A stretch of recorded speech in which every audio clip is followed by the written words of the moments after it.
Hier soir, nous avons tous vécu une soirée de légende de NBA. C'était le match 7 entre les Warriors et les Kings. C'était à Sacramento. Et Steph Curry, honnêtement, a été exceptionnel. Plusieurs fois dans nos vies, on s'est levé à crier sur des performances individuelles, des performances collectives, des matchs d'anthologie. Hier soir, Erwan, le gars a mis 50 points pour la première fois dans l'histoire de la NBA dans un match 7 de playoff. On a vu un match historique. C'est la première fois, comme tu dis, qu'un mec sur un match 7 marque 50 points. Il y a la marque historique. Et puis, il y a la manière de mettre. Moi, je suis toujours impressionné par Steph Curry, de cette manière, ce coffre qu'il a. On dit que c'est une ligue d'athlètes. Et quand on parle d'athlètes, on parle de mecs qui sautent très haut ou qui courent très vite. Mais on oublie rarement les mecs qui courent longtemps avec des rythmes comme ça. Et ce que fait sur la série, et ce que fait surtout hier Steph Curry, pour moi, dans la manière de maintenir son équipe dans le match et même d'assommer l'adversaire, parce que hier, j'ai pas souvenir d'un panier facile qu'il ait mis sur les 50, très peu. Alors certains disent oui, il y a 2-3 layups, oui, mais avant ça, il fait 8 dribbles et il efface 16 mecs dans tout le banc des Kings. Donc moi, j'arrive à encore être impressionné par ce mec-là qui a largement la trentaine passée et qui est au top de sa forme et qui porte. On dit souvent que emmener l'équipe avec lui. Alors il est pas tout seul hier, hein, mais je suis désolé, il emmène tout le monde avec lui, il dégage une confiance, il a une attitude. Quand Klay Thompson fait 1 sur 9 en première mi-temps, quand Poole est à la rue, il a toujours le bon discours, la bonne attitude. Il est extraordinaire. Voilà, il n'a pas besoin d'avoir une gueule de tueur, comme certains ont eu besoin d'avoir. On sait que Jordan avait le regard noir. Lui, il est tout le temps là. Il kiffe. Et crois-moi que ce qu'il fait, il n'y a rien de facile. Raconte-nous comment tu as vécu ça hier. Là. Le 20 sur 38, hein, record de carrière sur les tirs tentés dans un match 7 de playoff. Non, le mec, il est incroyable. Il a compris. Il a vraiment, on peut dire, il a compris le basket. Et c'est vrai que le rythme, à la vitesse qui court, il passe son temps à faire que ça, en fait. Sur le terrain, il bouge énormément. C'est des choses dont on ne parle pas. Mais son jeu sans ballon est incroyable, en fait. Et il fait que ça. Il est toujours en activité. Et tout en ayant la force pour être précis et pour... En fait, c'est un sniper. Et c'est juste incroyable. Quand tu regardes, franchement, moi, je le regarde, je me dis, mais le mec a compris, tu vois. Et c'est toujours de ça que je parle quand je parle des mecs qui ont des skills. C'est un mec, quand tu vas sur le terrain et tu vas avec ton enfant, par exemple, juste sur le terrain, est-ce que tu seras capable de mettre des shoots et être capable de faire quelque chose, ou est-ce que tu vas juste tout louper et faire des briques devant ton fils, ou tu vois, c'est juste un truc à chaque fois, je me dis, et lui, c'est vraiment ça, c'est vraiment un basketteur. Tu le mets dans n'importe quel environnement, n'importe quel univers. C'est le basket, même, plus que c'est un basketteur. L'adresse et le basket, Steph Curry et l'adresse. T'as raison, c'est l'essence même, c'est l'ADN du basket, ce qu'on a vu hier soir. Ce qui est dingue, moi, dans sa performance, c'est qu'on a été impressionné par le niveau collectif des Kings, on a été impressionné dans cette série par leur défense aussi sur Steph Curry, ils ont beaucoup de mecs dont on va parler. On a été impressionné par l'ambiance à Sacramento. Il y avait une vraie pression, les 2 premiers matchs étaient sensationnels. Le mec, il met 50 points dans un match où, bien sûr, il fallait gagner à tout prix. Dans un match où celui précédent, ils se font casser la gueule à domicile. Et on se dit, oh là là, j'ai vraiment eu, et on a tous eu l'impression que c'était la réponse d'un des plus grands leaders de tous les temps. Clairement. Tout simplement. Clairement. Et tu parles de shooter, mais Steph est le plus grand shooter de l'histoire. Il n'y a pas de débat là-dessus. Mais surtout, dans l'histoire, ne réduisons pas qu'à un simple shooter. Le nombre de lay-up hier, qui va chercher le nombre de mid-range avec des flotteurs ou des tirs à mi-distance. Les scoops, les scoops lay-up, les flotteurs, les tirs, les mid-range, les lay-up. Le nombre de fois il va sur la ligne aussi. Il a une gamme incroyable. Et ce qui est fou, c'est que le nombre de mecs sur les 7 matchs qu'ils ont mis. Ils ont même changé Davion Mitchell pour ensuite pour mettre Terrence Davis dessus, qui a été très bon aussi. Hier, il met un 3 points, l'autre il vient, il lui finit la main dans la tête, il lui touche la tête, filoche. Au bout d'un moment, en fait, ce que je veux te dire, c'est pas un mec. On a vu Corey Brewer mettre 53 dans un match de NBA. Oui. Bon, c'était des lay-ups et des dunks. Faut les mettre malgré tout. Oui, hier, entre le contexte, la manière dont il fait, le leadership, et puis les réponses aux défenses qu'il fait, il y a. Alors oui, il faut lui laisser, il y a une part il est parfois maladroit à 3 points parce qu'il prend des tirs très compliqués, mais il met des tirs. Hier, je suis chez la Rookie, ça a regardé le match, parce que c'était son anniversaire. On embrasse Thomas. Mon gars. Hier, je regarde le match, et tu sais, il met des 3 points et Thomas, on se regarde, on fait... Tu sais, on n'est même pas en train... Tu sais, tu réagis plus, tu fais... Les mots te manquent tellement que... Et puis j'ai l'impression surtout qu'au fur et à mesure du match, et c'est pour ça qu'en fait le match est plié milieu 3e quart-temps, c'est qu'en fait il leur met chaque 3 points, c'est les concours de claques là, qu'on voit là sur Instagram là, en Russie. Et à la fin, les Kings, qui ont été vaillants, à domicile dans un match 7, les 16 dernières minutes du match, il les a massacrés. Il les a massacrés comme pas possible. Mais je parlais de leadership parce que la gamme technique, ça c'est ce qu'on a toujours vu faire pour Steph. Mais je sais pas si vous avez suivi cette histoire exceptionnelle sur le retour après le match 6 où il a pris tous ses coéquipiers, il leur a fait un grand discours. Il n'est pas adepte des discours, c'est Draymond Green qui parle dans le vestiaire. Évidemment, c'est le leader vocal. Mais Steph a parlé à toute l'équipe en disant les gars, faites-moi confiance, on va le faire ensemble. Je sais que certains d'entre vous sont pas contents de leur rôle. On pense bien sûr aux jeunes, Kuminga, Moses Moody qui aimerait jouer plus, voire Jordan Poole, qui est un autre débat, on en parlera tout à l'heure bien sûr, mais il a parlé à chacun d'entre eux en disant mais les gars, si vous êtes là, vous signez un espèce de pacte pour dire on va le faire ensemble, on est une équipe championne et grâce à moi quelque part on va réussir à actionner ce match 7 et on va gagner.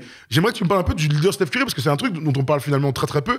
Moi j'aime bien dire que c'est un des plus grands leaders de tous les temps parce que comme il s'est effacé pour KD, il n'y en a pas beaucoup dans l'histoire. Enfin je dis effacé. Hein. Oui mais je mets des guillemets, ils sont effacés, mais il n'y en a pas beaucoup dans l'histoire qui auraient été capables de faire un pas en arrière pour laisser de la place à un joueur aussi fort que KD. Totalement. C'est fou parce que c'est vrai qu'il avait l'équipe hein, et KD est arrivé au moment où ils étaient vraiment à leur pic, c'était incroyable. Il lui a laissé, il a commencé à dire, et tu vois, nous, c'est vrai qu'on avait vu ça, mais après, oui, c'est un mec qui parle, c'est un mec qui fédère, il rassemble ses coéquipiers, il fait des choses. Et quand tu vois leur façon de gérer, parce qu'il n'y a pas que lui, hein, même Steve Kerr, la liberté qu'il donne aux joueurs, comment il gère son groupe, parce que pour moi, c'est vraiment, même si le coach avant avait commencé le taf, Mark Jackson, ouais. C'est vraiment quand Steve Kerr est arrivé. Bien sûr. Alors tu parlais du scoop. Moi, c'est un truc qu'il me l'a fait. Hein. J'ai vraiment une action, je suis sûr que je peux retrouver où il passe là-bas juste au-dessus de mes doigts, tu vois.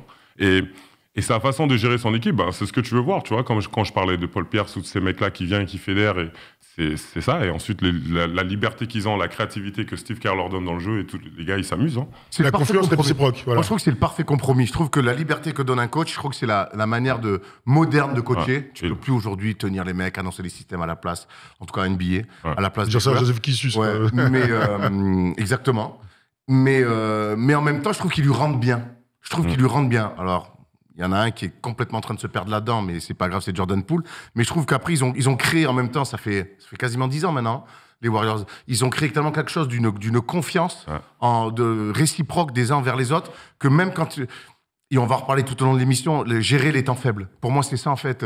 Parce que quand tout va bien, quand tout tombe dedans, effectivement, c'est facile à analyser. Et c'est on dit bravo à tout le monde. Mais la gestion des temps faibles. Et je trouve que les Warriors, dans la gestion des temps faibles, sont l'une des meilleures équipes depuis 10 piges là-dessus. Bon, c'est l'une des meilleures équipes de tous les temps. De tous les temps. Dans la gestion des temps faibles. Il y a quand même 2 années où ils vont pas en play-off, ils se retrouvent avec des jeunes qui vont leur servir à gagner un titre. Même c'est l'une des qui gère le mieux de tous les temps, clairement. Moi, ce que j'ai aimé dans ce match, c'est qu'il met 20 points dans la première mi-temps et qui permet à ces Warriors de rester dans le match au moment où les Kings poussent. Il y a des moments où tu sens que t'es pas loin d'avoir 10 points d'écart, des trucs. Et en fait, grâce à ces tirs, à des tirs, bon, encore une fois, tu parles de dagger depuis tout à l'heure sur la fin de match, mais sur la première mi-temps, il permet à son équipe de rester dans le game.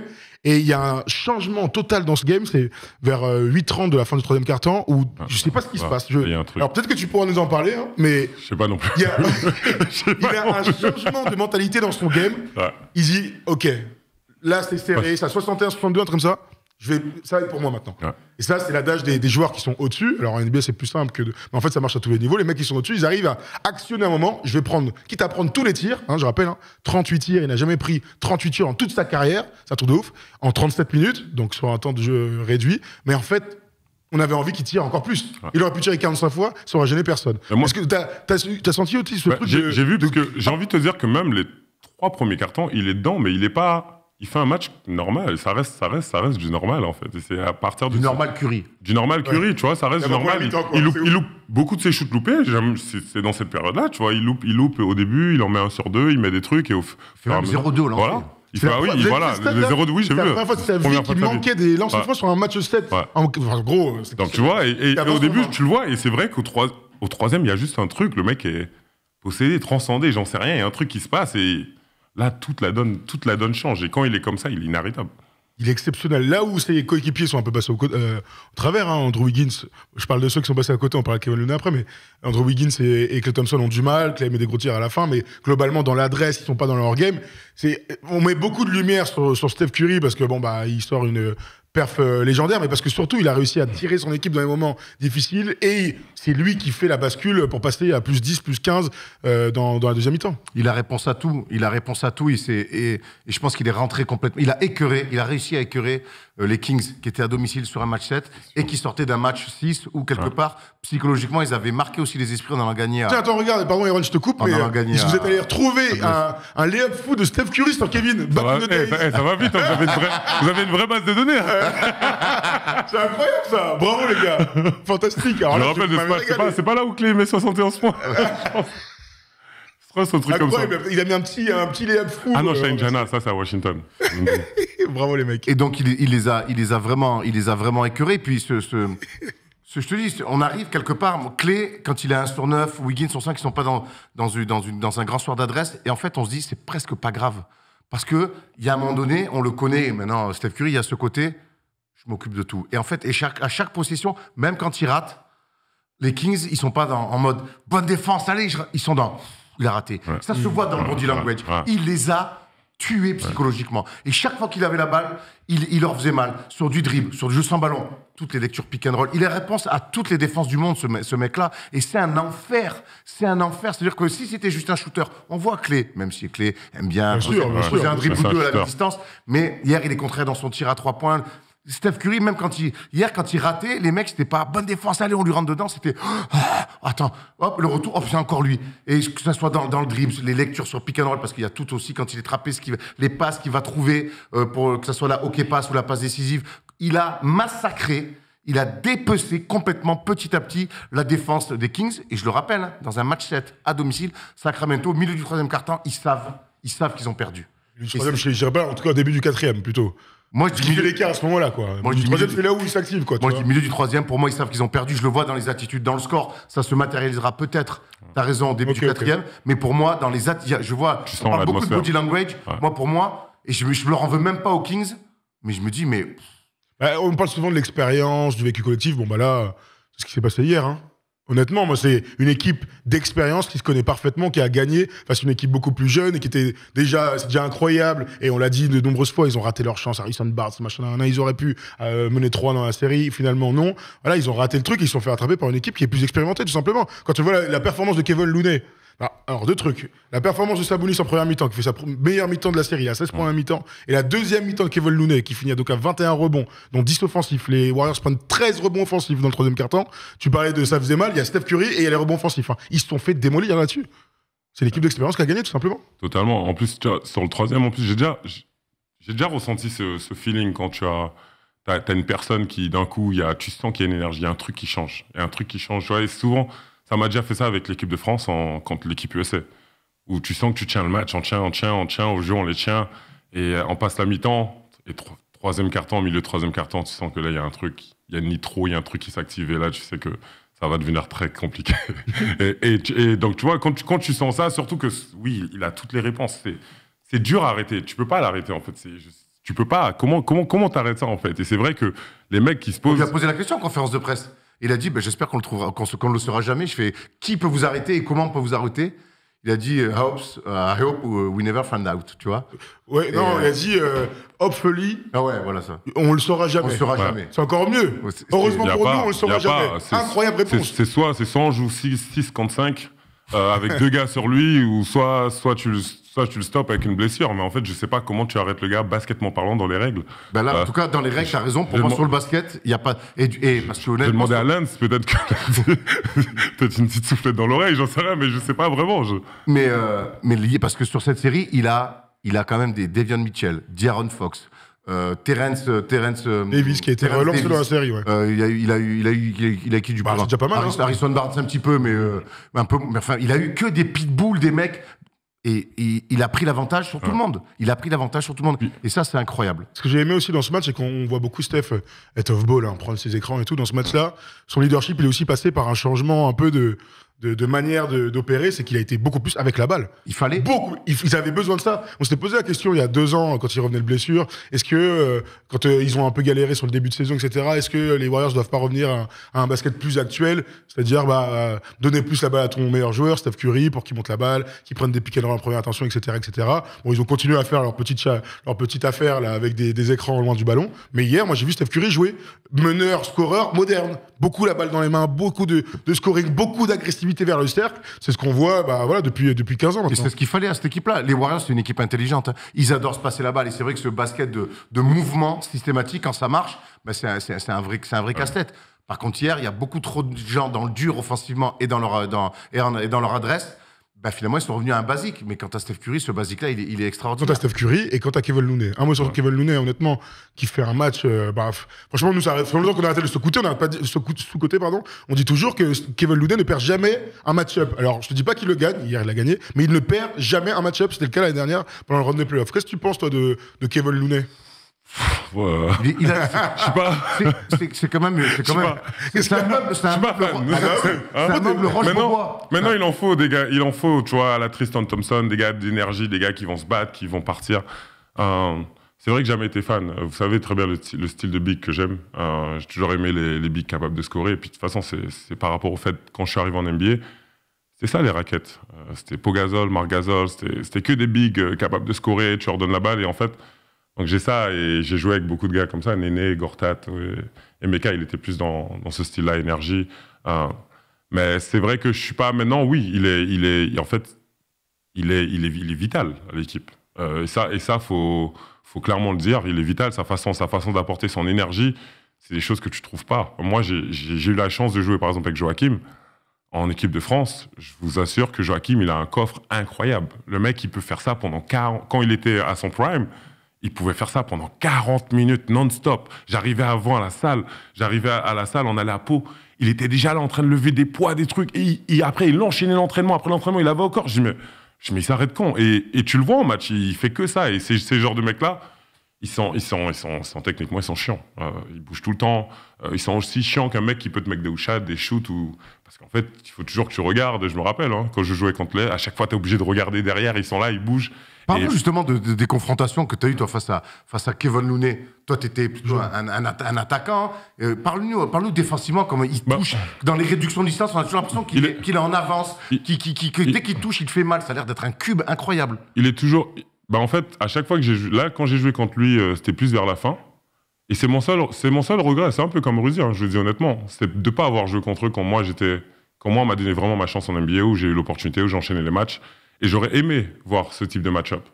Et vraiment, il y a un seul match-up que j'ai beau réfléchir et je me dis, je l'aurais pas gagné ce match-up, c'est Victor. Honnêtement, je te jure, à chaque fois que je regarde, je me dis, est-ce que à mon prime, est-ce que je peux jouer? Je peux jouer contre lui, mais est-ce que je gagne ce match-up? Je pense pas. Mais le truc avec Kevin Looney qui est archi intéressant, tu as raison, il en gagne jamais finalement des match-up parce qu'il met peu de points. On le voit hier. Hier vraiment, il le gagne. Voilà. Non, mais hier, il fait 11 et 20. Bravo, monsieur. Hier, il le gagne. Il est extraordinaire. Mais de manière générale, les finales face à Boston l'année dernière, et en fait, c'est pas qu'il les gagne, c'est qu'il ne les perd pas. En tout cas, il réduit. Et là, il va y avoir un duel face à Anthony Davis. Et ça, tout le monde dit, Anthony Davis, je veux bien.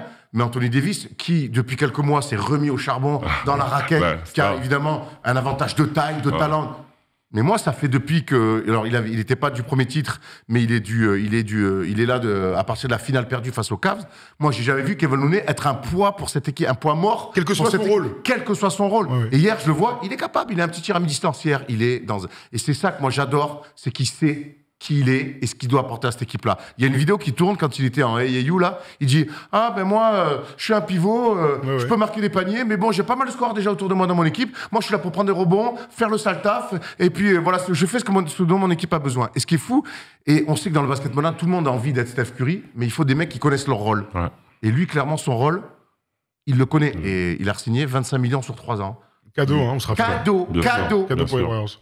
Cadeau pour les Warriors. Et puis, le dernier truc qu'on peut dire, c'est qu'il connaît parfaitement chacun de ses coéquipiers. Et ça, pour les Warriors, c'est presque aussi important que sa force naturelle, quoi. C'est toujours les bons espaces, les bons écrans. Et aussi dans le passage, on va dire, à un basket plus moderne par les Warriors, ça permet aussi, lorsque Steph Curry est défendu par Sabonis après le pick and roll, d'avoir ton grand qui roll et qui est face au panier. Ça fait ça beaucoup aussi avec Mitchell Robinson qu'on a vu contre les Cavs. C'est qu'en fait, t'es toujours le premier devant le panier. Donc quand il y a un tir manqué, t'es le premier servi. Et ça, c'est aussi l'intelligence de chacun des mecs. J'ai vu aussi des super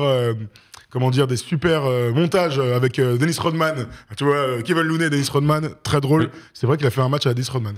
J'attends de voir le match-up avec AD. Attends. Parce que... On va se faire une belle preview face aux Lakers. Okay. J'attends de voir on va évidemment se projeter sur le duel Kevin Looney contre AD. Avant de passer justement à cette preview, on va accueillir notre premier auditeur. Et c'est quelqu'un qu'on connaît bien sûr, ici. C'est Ozan. Salut Ozan. Salut Tom, ça va bien? Ouais, impeccable, on est ravis de t'avoir. Ozan joue à Malkoff, c'est pour ça qu'on le connaît bien.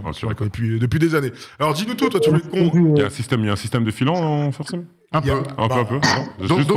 Donc tu bénéficies aussi. C'est vrai. J'aurais peut-être dû me taire sur ce coup-là. Vas-y, on continue. Alors, Ozan, tu voulais qu'on parle de Steph, j'imagine. Bon, qu'est-ce que t'as pensé de tout ça? Toi, t'es un meneur de jeu aussi. Le match de Steph, bon, franchement, c'était un truc de ouf. Ouais, c'était une dinguerie. Et surtout, les tirs qu'il met, à la limite, on n'est plus trop surpris. Moi, ce qui m'a surpris surtout, c'est que il n'y a pas eu d'ajustement défensif. Je ne l'ai pas vu se faire trapper, sauf très très tard dans la fin du match, quand il y avait déjà plus 15, plus 17. Mais je ne comprends pas pourquoi Mike Brown, sachant que Klay Thompson n'était pas chaud, Wiggins n'était pas chaud, il n'y avait personne qui était chaud, pourquoi tu n'essaies pas de le trapper? Tu joues ta survie. Là, j'ai trouvé qu'il passait facilement son joueur. Derrière, il n'y avait pas d'aide sur le lay-up. Alors, je comprends, ils ne veulent pas laisser Klay Thompson tout seul, etc. Mais tu le tentes quand même, vu l'état de forme dans lequel les coéquipiers étaient. Moi, j'étais un peu surpris de la défense de Sacramento. Bon, il faut les mettre les 50, mais quand même. C'est arrivé tard. C'est vrai que quand ils ont commencé à faire des vraies prises à deux franches, il est déjà, c'est pour le dernier lay-up en fait. Il y a 2-3 actions, il est obligé de lâcher la balle, donc il est déjà à 48. Après, les gars, on revient aussi à ce que sont les Kings. Les Kings, c'est une équipe d'attaque. Mike Brown est devenu un coach d'attaque. Alors, on a vu que défensivement, sur du 1 contre 1 du duel, ils ont mis énormément de cœur et c'était beau à voir. Mais les gars, ils vont pas s'inventer une défense collective. Alors, c'est facile à dire et je vois ce que tu veux dire, Ozan. Après, pour moi, Steph fait tellement d'écart par moment sur quand il passe un mec que c'est bien beau de mettre des aides défensives. Mais si le premier 1 contre 1, c'est tu prends valise et Dieu sait qu'il en a mis des valises. Après, c'est trop compliqué. Et puis, t'as raison. Steph Curry, à un moment donné, il est chaud, faut venir fermer. Mais tu fais poker sur Thompson. Et en tout cas, ça n'a pas été le choix de Mike Brown. Et puis, je pense que ça va vite. Ça va très vite. C'est très, très vite. C'est pas une équipe qui est armée pour défendre comme ça. La première action du match, il y a un peu sur l'écran, ils défendent un peu. Il y a passe pour... c'est qui? C'est Devon Green qui roule? C'est lequel qui roule et il finit. Donc, il est capable. Et surtout que c'est contagieux. Quand un mec comme ça est aussi fort, je te promets que c'est contagieux. Parce que avec son énergie... Si Poole se prend feu sur le côté, là maintenant ça commence en fait et ça se passe en fait. Donc c'est toujours compliqué parce que là ils se disent bon on essaye de garder au moins Steph dans le truc et puis contrôler tout le monde. Mais oui, bon, Steph les a allumés hier soir, mais c'était pas la bonne décision. Mais après moi moi je veux bien aller doubler tout ça et tout. Il y a encore même quand 2-3 fois ils ont fait des step out et tout. Quand ils font des step out, ils splitent les écrans, ils passent au travers, il va trouver la bonne passe. Moi, quand il est comme ça, de toute façon, j'ai l'impression qu'il faut juste prier pour que les ballons ils ressortent, quoi. Klay Thompson on le dit dans le chat, vous avez raison. Le tir, il met un énorme tir dans le corner. Le problème de Klay. Ah, le corner est dans la tête de raquette. Ouais. Le problème de Klay, c'est que il est 1 sur 9, son visage. Tu sais qu'il va continuer à shooter. Ah, il faut. Et il a ce truc-là et qu'à un moment donné, ça peut tomber dedans et qu'il peut te sanctionner. Et c'est ce qui s'est passé hier. C'est la force de cette équipe-là. Parce que en face, moi, je vois Werther. Je sais qu'au milieu du deuxième quart-temps. Tonton, tu mettras plus un panier. Match 7, Harrison Barnes, je sais que tu mettras pas un panier. Voilà, il y a un peu Terence Davis qui lui met des paniers et tout. Il était très bon, franchement. Qui a été excellent sur le match 6 et 7. Il y a De'Aaron Fox qui lui arrive à mettre des paniers, mais le reste, il y a trop de mecs. Je sais que le match, il est fini pour eux dans l'adresse. Là, on prend le poids du match 7. Voilà, aux Warriors, tu peux pas. Mais c'est ce que j'ai toujours dit. Pour moi, ils ont raté le coche à Auckland en ne pas prenant un match parce que au plus la série s'est rapproché d'un match 7 et au plus l'expérience a pris le pas sur ce qu'avaient proposé les Kings sur la saison régulière et tout l'entrain qu'ils avaient. T'es d'accord avec ça, Ozan? Ouais, moi je suis d'accord, surtout que comme tu dis, comme vous en avez parlé tout à l'heure sur le troisième quart-temps, on sait que Steph Curry, depuis ses premières campagnes de playoffs sur le troisième quart-temps, c'est là qu'il a ce clic où il se lance déjà à l'époque contre Denver et tout, c'était toujours le troisième quart-temps, il prenait feu. Et là, on voit, c'est au coude à coude jusqu'à la mi-temps. Et à ce troisième quart-temps où justement, comme tu dis, Erwan, il y a l'expérience qui rentre en compte. L'attaque des Kings, ultra stéréotypé, il n'y a plus de mouvement, c'est un contre un. Après, c'est le basket. Si tu mets les gros tirs comme Steph Curry fait, bah ça passe. Si tu fais comme Kevin Werther l'a fait ce soir-là, c'est plus compliqué. Ça a été difficile, hein. Je vous vois dans le chat là, hein, parler de l'adresse des Kings. Hein. Bah, c'est ça, un match 7 à un moment donné. C'est la première fois que tu arrives là avec ce groupe. Pour cette franchise, ça fait des années qu'ils n'étaient pas en playoff. Voilà, la différence, elle est là. Arriver à continuer à avoir ton académie de jeu, à continuer à mettre du rythme, à mettre des paniers. On l'a vu de trop nombreuses fois ensemble sur des matchs coup près où, en fait, tu te rends compte surtout que le match aussi, c'est un authentique exploit des Kings d'être allé gagner là-bas. C'est aussi comme ça que tu peux, que tu peux juger tout ça. Bon, voilà. Merci en tout cas, Ozan, de nous avoir appelés. On se retrouve à Malakoff bientôt. Pas de soucis. Et la Hoops. Après, on se retrouve demain à la Hoops, normalement. Ah, ok, en fait, c'est un rendez-vous d'anciens. Ça va se régaler. Salut, Ozan. Mais après, ils sont en train d'écrire leur histoire, hein, quand même. Les Kings, ça reste quand même une franchise. Quand moi j'étais, c'était pas top. Que ce soit leur ancienne salle et tout ce qu'ils avaient. Ils sont en train de construire leur truc. Là, c'est une très bonne année. Tu vas en Game 7 contre les Warriors, qui défendent le titre.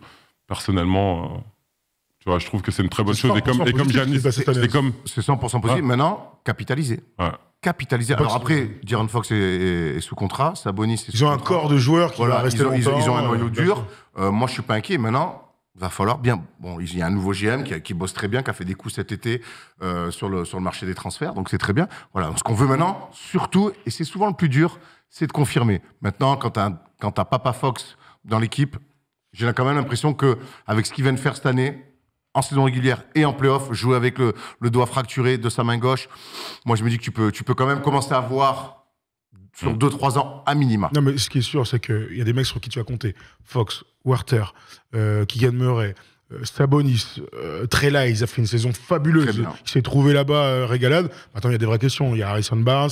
Qu'est-ce que tu fais derrière Sabonis? Parce que là, on l'a senti que Richard Holmes, c'est plus un joueur de basket, visiblement. Il a même plus sa chance d'être sur le terrain. Mais quand tu vois, malheureusement, ce qui s'est passé avec Sabonis, je crois vraiment qu'il est blessé. Hein, parce que il prend des tirs. Sabonis, il a toujours été capable d'envoyer des tirs à 3 points. Là, tirer à 3 mètres, c'est. C'est chaud. C'est chaud.